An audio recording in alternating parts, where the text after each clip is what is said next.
রিমোটের এক চাপেই চোখের সামনে ভেসে ওঠে খবর, টকশো আর নাটক, কিন্তু পর্দায় খুঁজে পাওয়া যায় না শিশুদের জন্য আলাদা কোনো কন্টেন্ট।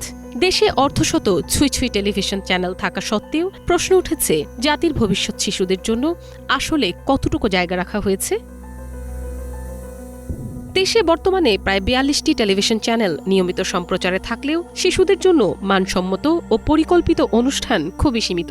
গুটি কয়েক অনুষ্ঠান ছাড়া শিশুদের মানসিক বিকাশে সহায়ক দীর্ঘমেয়াদী কোনো কন্টেন্ট চোখে পড়ে না বললেই চলে।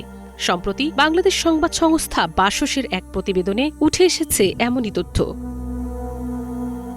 এদিকে সময়ের সঙ্গে পাল্লা দিয়ে বড়দের মতো শিশুরাও এখন ঝুঁকে পড়ছে টেলিভিশন ও ডিজিটাল মাধ্যমে। অনেক ক্ষেত্রে তারা বাবা মায়ের চেয়েও বেশি সময় কাটাচ্ছে স্ক্রিনে, কিন্তু সেই সময়ের জন্য উপযুক্ত কন্টেন্ট না থাকায় তারা বাধ্য হচ্ছে বড়দের অনুষ্ঠান দেখতে।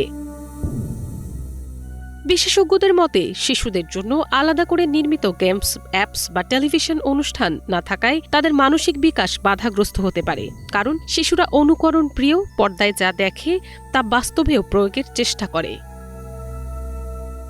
বেসরকারি অনেক চ্যানেল শিশুতোষ অনুষ্ঠান চালু করলেও বিজ্ঞাপন ও স্পন্সর না পাওয়ায় সেগুলো টিকিয়ে রাখা কঠিন হয়ে পড়ে। ফলে বাণিজ্যিক চাপে ধীরে ধীরে হারিয়ে যাচ্ছে শিশুদের জন্য নির্মল বিনোদনের জায়গা।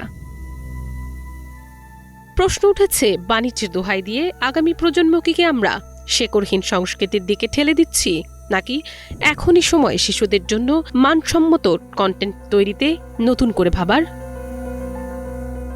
মিনাল আদিবা, বাংলা ভিশন।